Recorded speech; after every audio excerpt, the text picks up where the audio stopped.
Welcome to the Deep Dive. Our mission, as always, is to take that stack of notes and sources you've shared and really dig in to find those surprising connections. We want to help you see things, or, well, today, a personality in a totally fresh way. So today, we're doing something pretty unique, exploring this specific subpersonality from your notes. Her name is Tira, but through the kind of unexpected lens of certain foods. It's a fascinating way into character, I think. It really is. And what's so great about the source material here is how it connects the real characteristics and the deep symbolism of things like plums, onions, and umami foods, right back to Tira's essence. So this isn't just about the foods themselves. It's about what they can tell us about resilience, about connection, maybe even wisdom. It's multifaceted. Exactly. And our goal for you listening is to maybe get a new angle on these everyday foods, sure, but also possibly a new way of thinking about personality itself through these, well, surprising metaphors. It's definitely a different kind of character study. Okay, let's unpack this. We're going to start with plums. Now, when you think of a plum, try to think beyond just, the fruit. Picture this sort of small universe of quiet contradiction. They're small, smooth skin, all sorts of colors, purple, red, yellow, green, juicy, sometimes tart, sometimes really sweet. And that single hard pit inside, that contrast, the soft outside and the tough core, it already starts to hint at Tira's nature. Right. And what's fascinating is how long people have noticed this kind of duality. Wild plums, they're ancient. Europe, Asia, America. And while the European plum, Prunus domestica, that one's from around the Caspian Sea. It's the Prunus salicina, the so-called Japanese plum. That gives us a little clue about Tira, because despite the name, it actually comes from China. So that little twist, that unexpected bit of history, it sort of suggests Tira might have depths that defy the easy labels too. Oh, That's a great point, yeah. Like finding a hidden detail in something familiar. These fruits were cultivated super early, like 2000 BCE. China, Mesopotamia, Greece, Rome. Yeah. They loved them, and they spread via the Silk Road. In Rome, they were pretty luxurious. Good for eating fresh, obviously, but also for drying into prunes. So it was like immediate pleasure and long-term value. And the cultural meanings are just so rich. In China, plums are huge symbols of resilience, of hope, because they blossom in late winter, right? Pushing through the cold.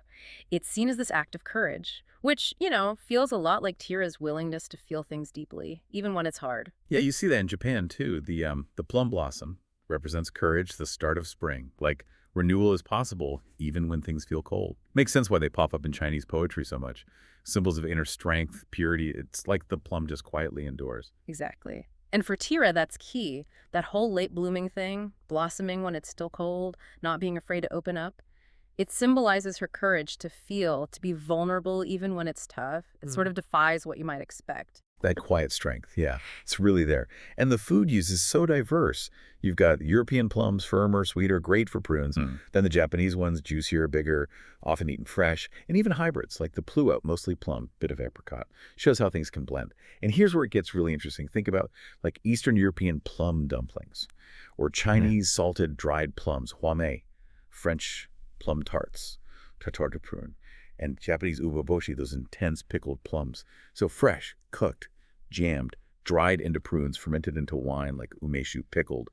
It's an incredible range. It really is. And that range, that adaptability, that also speaks to Tira, doesn't it? Her ability to sort of shift, to reveal different facets depending on the situation. She might seem one way, but then something else emerges. Just as profound. Absolutely. Yeah. And it's funny how plum in British slang means something really good, like a plum job.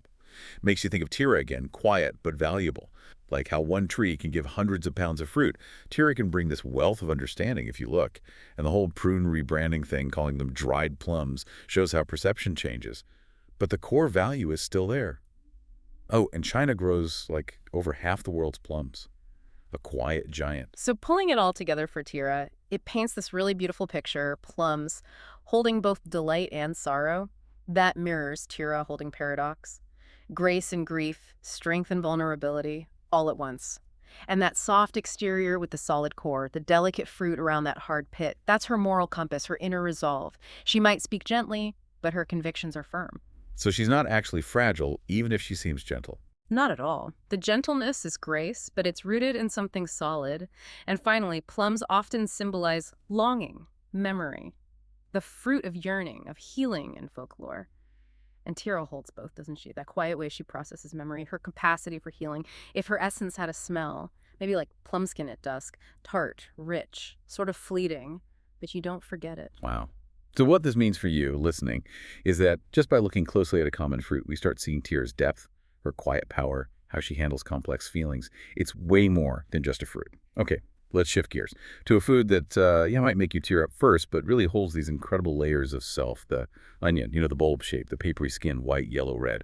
Raw, it's sharp, pungent. Cooked, sweet and mild, crisp when raw, then tender, almost silky when cooked. It's allium cepa, same family as garlic, leeks, chives. And what's really compelling, I think, beyond just cooking with them, is how perfectly onions represent layers of personality. Hidden depths. We even say it right, peeling back the layers to understand someone better. And their history just underlines how basic they are to us.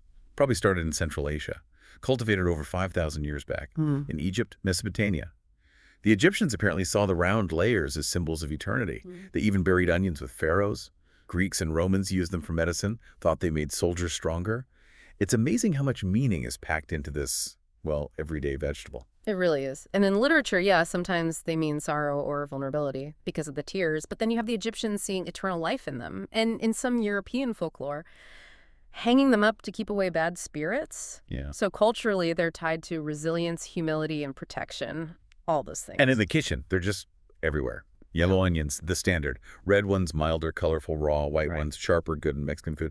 Sweet onions like vidalias are the base for so much. French onion soup, obviously. Onion rings. Caramelized onions, pickled onions, sauces, stews, curries, stir-fries, globally. Raw, they give that sharp bite. Cooked, they mellow out, get sweet. You can dry them, pickle them, freeze them. Just indispensable. And that idea of being the quiet support, that's really key for the Tira connection. But they're also nutritional powerhouses. Lots of vitamin C, B6, manganese, packed with antioxidants like quercetin, sulfur compounds good for inflammation, immune health. Research suggests they can help with blood pressure, cholesterol, blood clotting, so heart health. Plus antimicrobial stuff, good for digestion with prebiotics. It's doing a lot for a humble veggie. Humble, yeah. And it's those sulfur compounds that make you cry, just a chemical reaction. Apparently, ancient Olympic athletes ate onions for stamina. Can you imagine? Oh, and get this. The biggest onion ever grown was about 10 pounds. Okay, so connecting onions back to Tira, it gives us this really profound way to see her. Onions, like Tira, reveal themselves slowly, layer by layer. You can't rush it. And each layer might come with a bit of a sting, right? A moment of feeling, maybe vulnerability. But that's how you get to the sweetness underneath. Onions don't really lie, they make you feel. And that tears and honesty quality reflects how Tira draws out emotion, not by force, but just by her presence. That's really powerful, evoking real feelings without demanding them. Exactly. And onions are the foundation in cooking, right? You might not notice them once they've melted in, but the dish would be empty without them. Tira often plays that role in emotional situations, quietly holding things together, making sense of it all. They're not flashy, onions aren't, often overlooked, but essential. Just like Tira might be overlooked, even when she's the catalyst for healing or clarity. She's the kind of presence that stays with you, changes you. Like onions, kind of gets into your bones. Gets into your bones. That's such a strong image. Makes you think how some things just settle deep inside us quietly. And that quiet depth, that profound sort of lingering quality that leads us perfectly into our last exploration, umami foods. Now, when you hear umami, you might just think fifth taste or, mustn't savory taste. And scientifically, yeah, that's right. It's that deep, mellow, satisfying flavor linked to glutamates, nucleotides, things you find in aged, fermented, slow-cooked foods. But on a more maybe spiritual level, it's the taste of something profound, something ancient, something earned. It's not a quick hit of flavor, it's deeper. It implies a journey. And this is where the connection to Tira gets really interesting, because it's more than just taste, isn't it? No, it absolutely is. It's like a metaphor for Tira's complexity, her quiet depth, her insight. Let's walk through some examples from your notes. Okay, first up, mushrooms. Earthy, a bit mysterious, ancient feeling. They grow in the shadows, turn decay into food. Almost sacred, but simple. Right. Like Tira, mushrooms sort of exist on thresholds, light and dark, death and life. They're rooted in what's unseen, but they bring healing, transformation. They don't scream for attention, but their presence changes the whole environment. Then there's black garlic. You called it time-altered truth. Taking regular garlic, using long, slow heat, it becomes sweet, mellow, complex. Yeah, it's a perfect picture of Tira's emotional alchemy, how she can take sharp pain, difficult stuff, and over time, gently transform it into something tender, nourishing, wisdom earned through patience.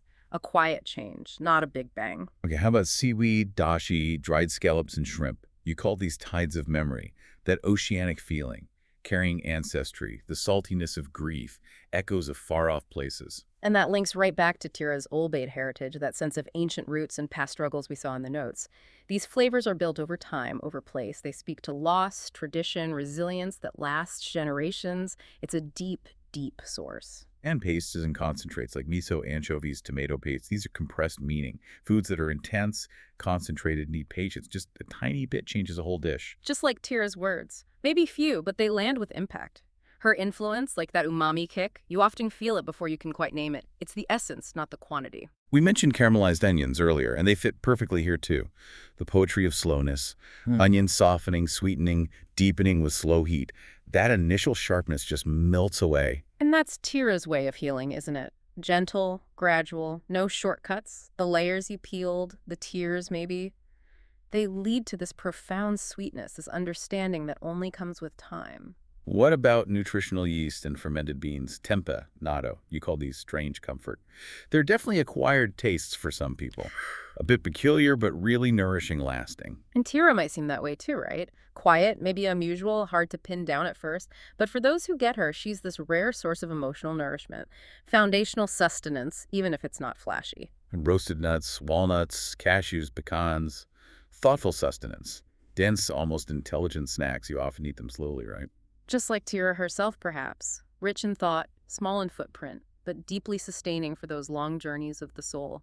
Quiet energy, deep reflection. Finally, things like truffle, aged balsamic vinegar, Parmigiano Reggiano, sacred aging, flavors born from time, pressure, incredible care. You just can't rush them. Tira embodies that sacred process too. Her wisdom isn't instant. It's not loud, it's layered. Like a fine truffle or aged cheese, her insight deepens with silence, with patience, with the slow unfolding of time and understanding.